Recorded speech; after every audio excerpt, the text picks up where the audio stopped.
Hi friends, हमारे channel मधु साहित्य अकादमी में आपका स्वागत है। मित्रों, हमारे चैनल को सब्सक्राइब करिए, सपोर्ट करिए। आप सभी को बहुत बहुत धन्यवाद। अनेकार्थ शब्द आज हम लोग पढ़ेंगे। अनेकार्थ शब्द का अर्थ होता है एक ही शब्द के अनेक अर्थ। ऐसे शब्द जिनके अनेक अर्थ होते हैं उन्हें अनेकार्थ शब्द कहते हैं। अनेकार्थ शब्दों के कारण भाषा की व्यंजना शक्ति बढ़ती है और हिंदी साहित्य में ऐसे शब्दों का प्रयोग अधिकांशतया पाया जाता है। इन्हीं शब्दों द्वारा कवियों ने यमक तथा श्लेष अलंकारों का प्रयोग किया है। कविवर सेनापति की कथानुसार कवि वही है जिनकी कविता द्व्यर्थी हो। द्व्यर्थी का मतलब होता है जिससे दो अर्थ की प्राप्ति हो। सेनापति कवि सोई जागी है, अर्थ कविताएं निर्वाह की, ये उनकी पंक्ति है। शब्द कोश में सैकड़ों हजारों अनेकार्थ शब्द भरे पड़े हैं, जो कुछ हम आज आपको बताएंगे। जैसे एक होता है अंक। अंक का बहुत सारे अर्थ होते हैं, लेकिन इसमें से 2-3 अर्थ ऐसे हैं जो परीक्षा में हमेशा पूछे जाते हैं, जैसे चिन्ह, अक्षर, निशान, गोंद, शरीर, नाटक का अध्याय और भाग्य।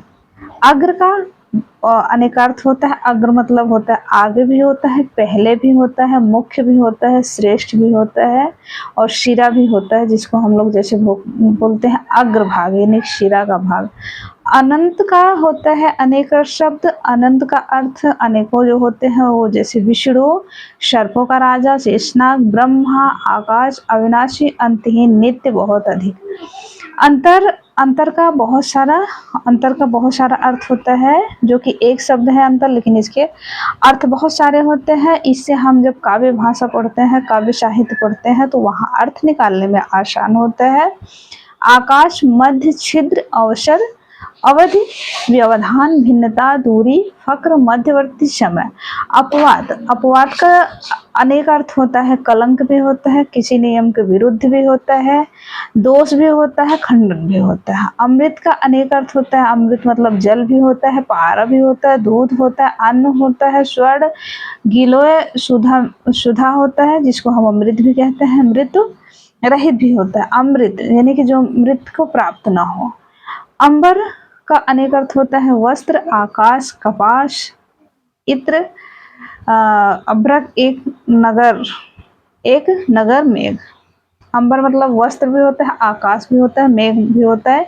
ये 3-4 अर्थ हमेशा परीक्षा में पूछे जाते हैं। अर्क मतलब सूर्य भी होता है, मदार का पौधा भी होता है, इंद्र भी होता है, स्फटिक भी होता है, काढ़ा भी होता है।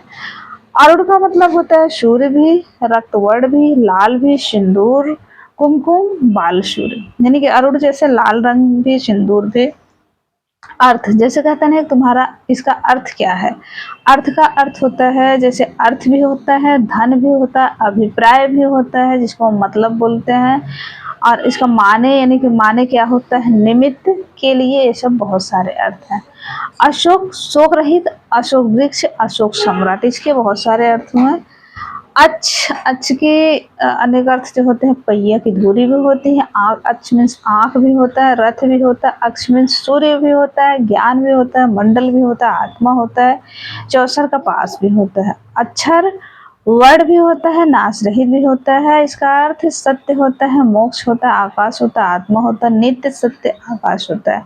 अपेक्षा का बहुत सारा अर्थ होता है, जैसे इच्छा, आशा, आवश्यकता, बनी, स्वत, तुलना। आज का बहुत सारा अर्थ होता है। आज का बकरा भी होता है, मेष भी होता है, राश भी होता है, शिव भी होता है, दशरथ के पिता ब्रह्मा जिसका नाम ईश्वर है।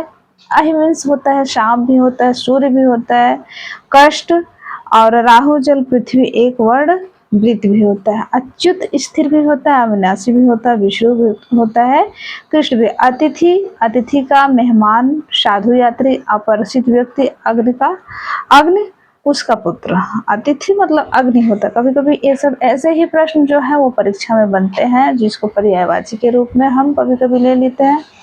अंकुश का मतलब होता है